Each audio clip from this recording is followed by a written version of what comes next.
예수님은 겟세마네 동산에서 체포되었습니다. 그리고 대제사장 가야바의 집으로 끌려왔습니다. 시간으로 따지면 금요일 아주 이른 새벽이었습니다. 하지만 가야바의 집에는 그 이른 새벽이었음에도 불구하고 대제사장들과 장로들과 서기관들이 다 모여 있었습니다. 왜냐하면 전날 밤 가룟 유다의 배신과 함께 이후에 돌아갈 모든 상황에 대해서 이들은 계획하고 있었기 때문이었습니다. 모양새는 사내들인 공회의 재판이 이루어지는 것처럼 보였지만 사실은 이 재판은 결론을 다 내려놓은 재판이었고요. 또한 정말 이 소위 짜고 치는 그런 재판의 모습으로 모든 것들이 이루어지고 있었습니다. 자, 바로 이때 베드로는 예수님을 따랐습니다. 하지만 예수님을 따름은 너무나도 먼 멀찍이였습니다. 자막을 보십시오. 마태복음 26장 58절인데요. 우리 함께 읽겠습니다. 베드로가 멀찍이 예수를 따라 대제사장의 집 뜰에까지 가서 그 결말을 보려고 안에 들어가 하인들과 함께 앉아 있더라. 자, 하인들과 함께 앉아 있는 이 베드로. 6월절 만찬 이후에 그리고 또 겟세마네 동산에서 졸다가 꾸중 들은 이후에 너무나도 급작스럽게 상황이 반전이 되면서 지금 이 베드로는 하인들과 함께 앉아 있지만 소위 멘붕 상태였음에 분명합니다. 왜? 상황이 너무나 급작스럽게 바뀌었기 때문이죠. 저렇게 무기력한 분이 내가 믿었던 메시아가 맞을까? 또한 예수님이 저렇게 수치 속에 있는데 지금 나는 뭐 하고 있는 거지? 예, 이런 온갖 복잡한 마음이 하인들 주변에서 새벽 냉기를 피하고자 불을 쬐고 있는 베드로의 마음 가운데 온갖 마음으로 그렇게 올라왔을 것입니다. 혼란스러웠습니다. 어찌할 바를 몰랐습니다. 바로 그때 누군가 자신을 빤히 쳐다보면서 아주 따가운 시선을 하나 느끼게 됩니다. 여러분, 오늘 본문 69절을 보십시오. 베드로가 바깥들에 앉았더니 한 여종이 나와 이르되 너도 갈릴리 사람 예수와 함께 있었도다 하거늘. 여종의 이 말 한마디 때문에 갑자기 모든 시선이 불을 쬐고 있는 베드로에게 딱 집중이 되었습니다. 베드로는 이 사람들의 묻 많은 시선을 한 몸에 받으면서 당황했습니다. 모든 시선이 자기를 향하고 있었기 때문입니다. 순간 위축되면서 얘기했습니다. 나는 아니다. 나는 아니다. 예수님을 부인하며 얼른 그 자리를 떠났습니다. 71절로 가보십시오. 앞문까지 나아가니 다른 여종이 그를 보고 거기 있는 사람들에게 말하되 이 사람은 나사렛 예수와 함께 있었도다 하매. 베드로는 이 말에 다시금 나는 모른다 두 번째 부인을 합니다. 그런데 이게 웬일이에요? 말이 길면 꼬리가 잡힙니다. 그 자리에 있던 사람들이 베드로의 하는 말투를 가지고 시비거리를 삼았습니다. 73절을 보십시오. 조금 후에 곁에 섰던 사람들이 나와 베드로에게 이르되 너도 진실로 그 도당이라 내 말소리가 너를 표명한다 하거늘. 베드로는 갈릴리 사람이었습니다. 기록에 의하면 갈릴리 사람들의 발음 가운데는 모음을 제대로 발음하지 못했다라는 그런 기록이 있습니다. 제가 경상도 사람인데 아시잖아요. 어막, 어네 뭐 이런 처럼 모음을 제대로 발음하지 못했던 것처럼 이 사람의 말투를 딱 들었을 때 경상도인지 전라도인지 충청도인지 알았던 것처럼 이 예루살렘 사람들도 갈릴리 출신이었다는 사실을 단번에 알게 되었습니다. 그래서 얘기를 합니다. 네 말소리가 갈릴리 사람이라는 것을 밝히 보여주고 있어. 지금 그 얘기를 하는 거예요. 자신을 막 추궁하고 있는 베드로에게 어떻게 합니까? 74절로 가보십시오. 같이 읽겠습니다. 그가 저주하며 맹세하여 이르되 나는 그 사람을 알지 못하노라 하니 곧 달기 우니라. 끝까지 나는 아니다, 나는 모른다. 그 사람, 지난 어제 주일 설교 이 이름 이 사람 예수의 옛자도 꺼내지 않았던 대제사장들처럼 오늘 본문에서 적어도 베드로는 예수님의 옛자도 꺼내지 않았습니다. 나는 그 사람을 모른다. 바로 그때 닭이 울었습니다. 여러분, 베드로에게 들렸던 이 닭 울음소리, 이 소리는 내가 이것밖에 안 되나 자기 자신에 대한 완전한 실망이었습니다. 지금 베드로에게 들리는 이 닭 울음소리, 이 소리는 내가 그렇게 장담했건만 고작 이러려고 지금 이렇게 하고 있는가? 자신을 향한 완전한 좌절이자 실패였습니다. 그러자 베드로가 어떻게 합니까? 오늘 75절을 함께 읽겠습니다. 75절 시작.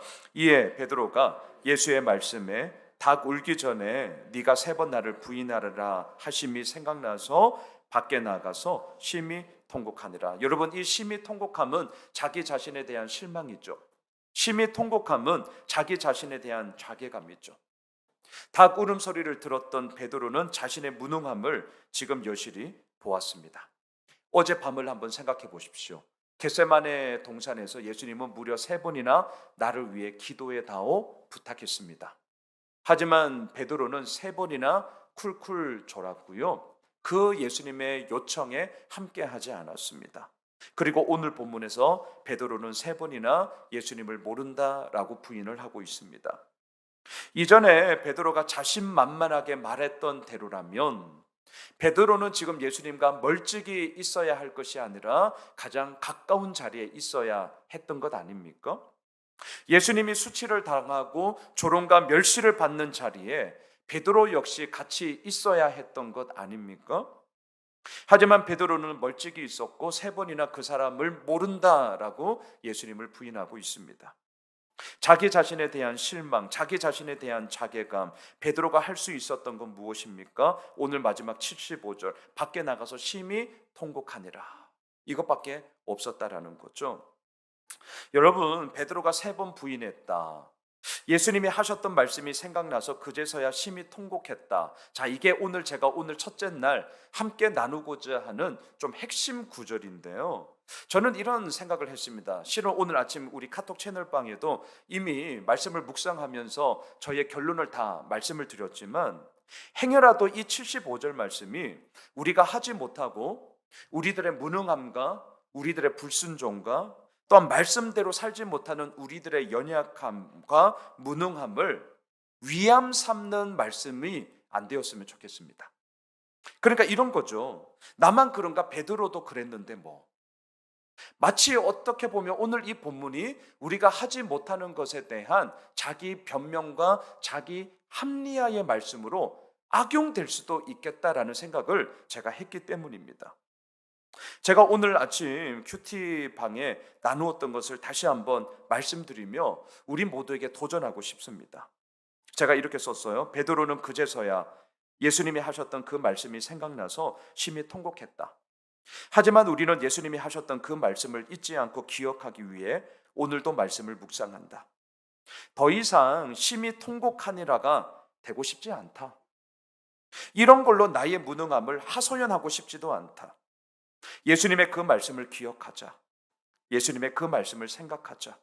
그리할 때에 통곡할 일은 점점 줄어들고 온전히 따를 일이 더 많아질 것이다. 저는 오늘 이 말씀을 통해 이것이 우리들의 결론이 되었으면 좋겠습니다. 또한 우리가 이렇게 할 수 있는 이유가 하나 있습니다. 자막을 한번 봐주십시오. 누가복음 22장 61절에 이렇게 기록되어져 있습니다. 같이 읽읍시다. 주께서 돌이켜 베드로를 보시니 베드로가 주의 말씀 곧 오늘 닭 울기 전에 네가 3번 나를 부인하리라 하심이 생각나서, 자, 누가복음의 이 기록을 잘 보십시오. 마태복음과 다른 하나의 기록이 더 첨가되어져 있습니다. 그것은 뭐냐면 주께서 돌이켜 베드로를 보셨다라는 것입니다. 예수님은 가야바의 집 안뜰에 계셨고요. 베드로는 바깥뜰에 있었습니다. 베드로가 모른다, 예수님을 부인하고 있을 바로 그때에 예수님께서 돌이켜 베드로를 보셨습니다. 그리고 베드로 역시 돌이켜서 자신을 보고 있는 그 예수님의 시선을 보았습니다. 나를 보고 있는 예수님의 시선과 내가 예수님을 바라보고 있는 그 시선이 딱 마주치는 그 순간인 것이죠. 여러분, 베드로를 돌이켜 바라보고 있는 예수님의 이 시선은 어떠한 시선이었을까요? 너 그럴 줄 알았다. 내가 뭐라고 했냐?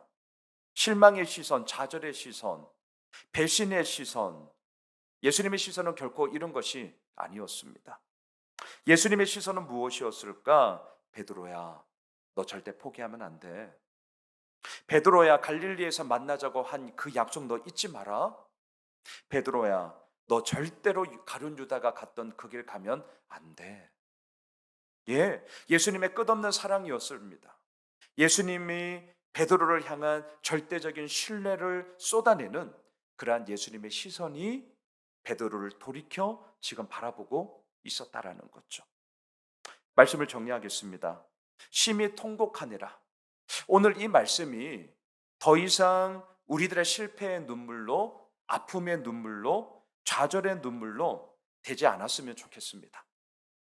예수님은 우리를 바라보고 계십니다. 주께서 돌이켜 베드로를 보셨던 것처럼 이 시간 주께서 돌이켜 우리를 보고 계십니다. 그 시선은 끝없는 사랑이고요. 그 시선은 우리들을 향한 절대적인 신뢰와 내가 너를 믿어 라는 예수님의 시선인 것이죠. 여러분, 실망스러운 일 앞으로도 얼마든지 많을 것입니다.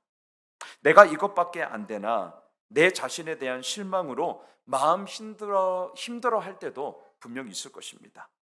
하지만 오늘 기억합시다. 그 순간에서도 주님께서는 돌이켜 베드로를 보셨던 것처럼 우리를 보고 계십니다. 바라기는 예수님의 시선과 우리의 시선이 날마다 마주치는 인생이 되길 원합니다. 예수님의 시선을 따라 우리가 하루하루 살아나가는 하나님의 사람이 되길 원합니다. 그리함으로 예수님이 보시기에 오늘 마지막 심히 통곡하니라도 우리 절대 끝날 수 없습니다. 여기에 머물러서 안 됩니다. 예수님의 이 말씀을 따라 하루하루 살아감으로 저는 간절히 소망함이 있습니다. 마치 창세기에서 하나님이 천지를 창조하시고 난 이후에 특별히 하나님의 형상으로 우리를 만드시고 나신 이후에 뭐라고 하셨습니까? 보시기에 심히 좋았더라. 예, 오늘 마지막 심히 통곡하니라로 끝나는 인생이 아니라 오늘 본문에서 멈추시면 안 됩니다. 이걸로 우리 위안 삼으면 안 됩니다. 베드로로 이렇게 했는데 나라고 뭐 아니요? 그렇게 절대 끝나서는 안 됩니다. 우리는 더 이상 여기에 머물 수 없습니다. 심히 통곡하니라로 끝나는 인생이 아니라 보시기에 심히 좋았더라. 우리 이 길 걸어갑시다. 그리고 그 주님께서 이루어 나가시는 아버지의 이루어 나가심과 이끌어 주심이 우리들의 모든 삶 가운데 너무나도 큰 하나님의 놀라운 영광과 능력이 될 줄 믿습니다. 우리 시간